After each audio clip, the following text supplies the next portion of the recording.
안녕하십니까. K부동산 월드입니다. 지금 부동산과 관련된 법들의 개정이 급박하게 돌아가고 진행이 되고 있습니다. 그 부동산과 관련된 법들 중에 부동산 3법, 계약갱신 청구권, 전월세 상한제, 그리고 전월세 신고제, 이러한 세 가지 법률이 굉장히 논란이 되고 있는데, 그 논란에 관련된 내용은 지난번 동영상에서 언급을 했기 때문에 오늘은 그 내용보다는 7월 30일 날 국회 본회의에서 통과된 주택임대차 보호법 개정 법률안 중에 계약갱신 청구권 그리고 전월세 상한제에 관련된 내용을 중심으로 이야기를 진행하겠습니다. 7월 30일 날 주택임대차 보호법 개정 법률안이 국회 본회의를 통과되면서 그동안 계속 논란이 되었던 계약갱신 청구권, 전월세 상한제에 관련된 내용들이 확정이 되었습니다. 그래서 7월 31일 정도 시행이 될 것으로 보여지는데요. 이 내용에 대해서 살펴보도록 하겠습니다. 정부는 국정과제인 계약갱신 청구권과 전월세 상한제 도입을 담은 주택임대차 보호법 개정안이 금일 국회 본회의를 통과를 하였다고 발표를 하였습니다. 이번에 개정된 주택임대차 보호법의 주요 내용을 살펴보도록 하겠습니다. 이 주택임대차 보호법이 개정이 되면서 계약갱신 청구권 그리고 전월세 상한제에 관련된 내용도 확정이 되었습니다. 계약갱신 청구권 도입은 임대인은 임차인이 임대차 기간이 끝나기 6개월 전부터 1개월 전까지 계약갱신을 요구하는 경우에는 정당한 사유 없이 거절하지 못한다, 이렇게 규정이 되었습니다. 그리고 임차인은 계약갱신 청구권을 1회에 한하여 행사할 수 있도록 하고, 갱신되는 임대차 존속기간은 2년으로 본다, 이렇게 규정이 되면서 1회에 한해서 할 수 있고 존속기간은 2년으로 확정이 되었습니다. 그리고 직접 거주 갱신 거절에 대한 손해배상 관련 내용인데요. 임대인이 실거주를 이유로 갱신을 거절했으면서도 임차인이 요구한 갱신 기간 동안 정당한 사유 없이 제3자에게 목적주택을 임대한 경우, 그러니까 허위로 실거주를 하겠다고 얘기를 한 경우입니다. 이러한 경우에 임대인은 갱신 거절로 인하여 임차인이 입은 손해를 배상하도록 한다 하는 내용이 규정이 되어 있는데요. 허위의 갱신 거절 시 손해배상액 산정 내용을 보게 되면 임대인과 임차인 간 손해배상 예정액, 그러니까 계약 당시에 미리 손해배상 예정액을 정해놨을 때는 그 손해배상 예정액이 되겠고요. 자, 2번상 1번이 없는 경우에는 법정 손해배상 예정액 중 가장 큰 금액을 보상하도록 되어 있습니다. 그래서 이 세 가지를 살펴볼 수 있는데요. 첫 번째로는 월 단위 임대료 3개월분에 해당하는 금액이 될 것이고, 두 번째로는 임대인이 새로운 임차인에게 임대하여 얻은 월 단위 임대료와 계약 갱신 거절 당시 임대료의 차액에 대한 2년분에 해당하는 금액, 그 다음에 세 번째로는 갱신 거절로 인해서 임차인이 입은 손해, 이 세 가지 중에서 가장 큰 금액을 손해배상액으로 한다, 그렇게 정하였습니다. 사망을 보겠습니다. 갱신 시 증액 상한은 임대료 증액 상한을 5%로 하되 지자체가 지역 임대차 시장 여건 등을 고려해서 조례로 달리 정할 수 있도록 하였습니다.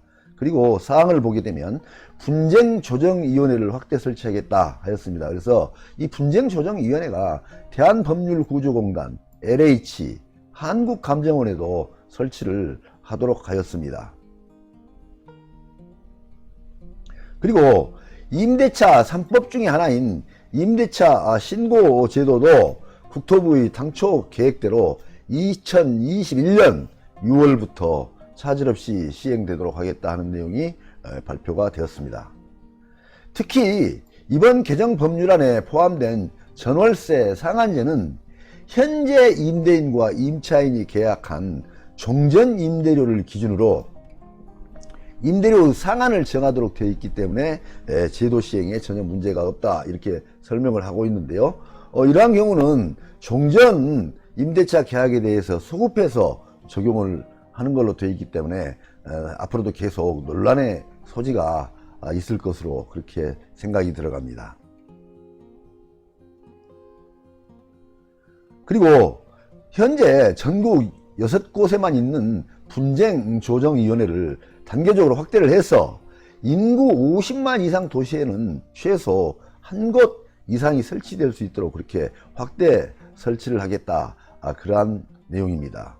그리고 정부는 국민의 재산권을 지켜야 될 의무와 함께 경제적 약자인 임차인을 보호해야 할 헌법상 책무가 있습니다라는 내용을 발표를 했는데, 지금 현재 이 법은, 이러한 임대차 3법은 재산권 보호 규정과 임차인 보호하는 내용들이 충돌이 됨으로써 앞으로 이러한 부분들도 계속 논란의 소지가 있을 것으로 그렇게 보여지는 대목입니다. 다음은 개정주택임대차 보호법과 관련된 중요한 내용에 대한 질의응답 사항을 살펴보도록 하겠습니다. 갱신요구권 행사 부분에서는 1번, 임차인은 언제부터 임대인에게 계약갱신 요구를 할 수 있는지, 이런 내용인데요. 임대차 기간이 끝나기 6개월 전부터 1개월 전까지 그 기간에 청구를 할 수가 있습니다. 자, 2번 사항입니다. 임차인에게 총 몇 회의 갱신 요구권이 부여되는지, 이 내용을 보게 되면 갱신 요구권은 1회에 하나여 행사가 가능하고 기간은 2년을 보장하도록 되어 있습니다. 3번 사항 보겠습니다. 묵시적 갱신도 갱신 요구권 행사로 보는지 하는 내용인데요. 그렇지 않다는 얘기입니다. 개정 법률에 따른 계약갱신 요구권 행사의 명확한 의사표시를 하는 경우로만 갱신 요구권이 행사된 것으로 해석을 하고 있습니다.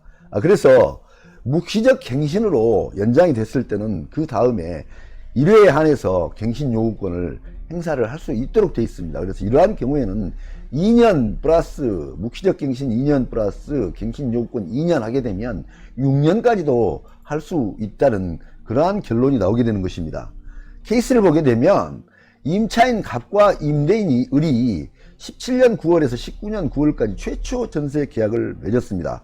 그리고 난 다음에 묵시적으로 19년 9월부터 21년 9월까지 2년이 또 갱신이 됩니다. 그러한 경우에 임차인 갑은 임대인 을에 대하여 이후에 2년의 계약갱신 요구권을 1회에 하여 행사가 가능하다, 그렇게 볼 수 있는 것입니다.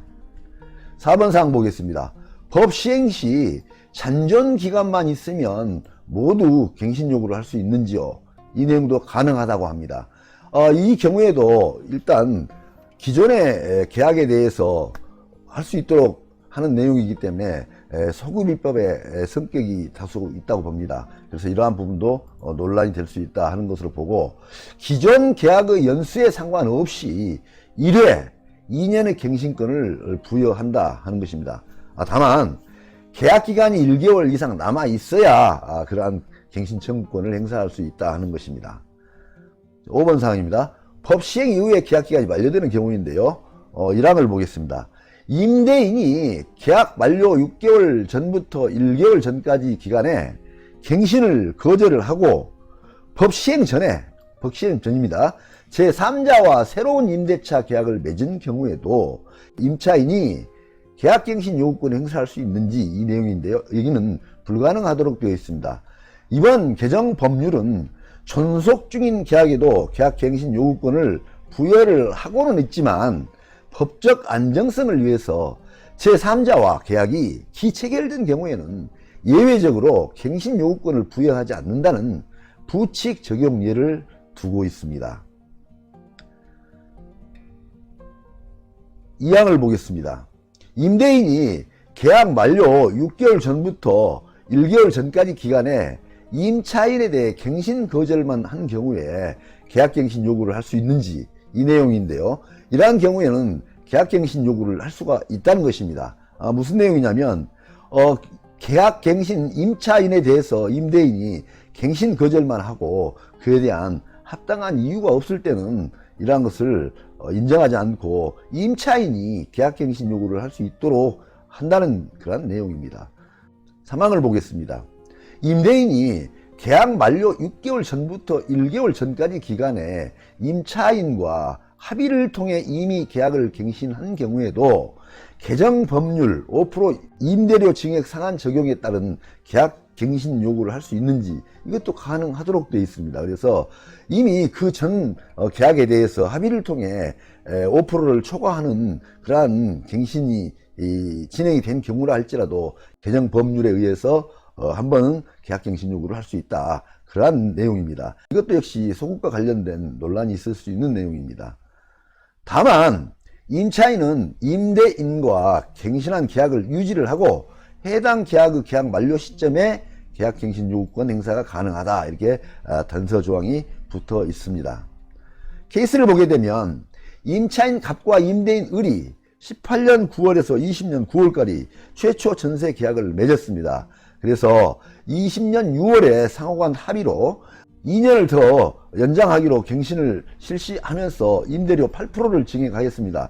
이러한 경우에 임차인 갑은 20년 8월에 그러니까 계약 종료 1개월 전에 갱신 요구권을 행사를 하면서 5% 미만으로 임대료를 조정할 수도 있고 또한 다른 방법으로는 8% 증액한 기존 임대차 계약을 유지를 하면서 계약 기간 만료 시점인 2년 뒤 22년 7월 그때 가서 임대인 을에 대해서 계약갱신 요구권을 1회 행사가 가능하다. 그러한 내용입니다. 자, 6번을 보겠습니다. 계약갱신 청구권 행사 시 임차인은 무조건 2년을 거주해야 하는지요? 이런 내용인데 그렇지 않습니다. 임차인은 언제든지 임대인에게 계약 해지를 통지할 수 있습니다. 그런데 그 통지는 임대인이 통지를 받은 날부터 3개월이 지나야 효력이 발생한다. 그러니까 3개월 이후에 임대인은 임차인에게 그 보증금을 돌려줘야 될 의무가 발생한다. 그러한 내용으로 해석을 할 수가 있습니다. 개정된 임대차 보호법에서는 임대인이 갱신을 거절할 수 있는 경우를 몇 가지 규정을 해 놓았는데요. 어떤 것들이 있는지 살펴보겠습니다. 1호에 보면 임차인이 이기의 차임액에 해당하는 금액에 이르도록 차임을 연체한 사실이 있는 경우 이렇게 정하고 있는데요. 여기서 이기의 차임액은 연체한 사실이 있는 경우를 포함하고 있습니다. 그래서 신용을 상실한 상태이기 때문에 그러한 사실이 있는 경우에도 갱신을 거절할 수 있다. 이렇게 해석할 수 있겠습니다. 2호를 보겠습니다. 임차인이 거짓이나 그 밖에 부정한 방법으로 임차한 경우 이러한 경우는 임차인이 허위신분으로 이름을 바꾸거나 주민번호를 바꿔서 계약한 경우 이러한 경우가 해당이 되겠고요. 3호를 보겠습니다. 서로 합의하여 임대인이 임차인에게 상당한 보상을 제공한 경우 이러한 경우는 임대인이 이사비 등을 실제로 제공한 경우로 볼 수 있겠습니다. 4호를 보겠습니다.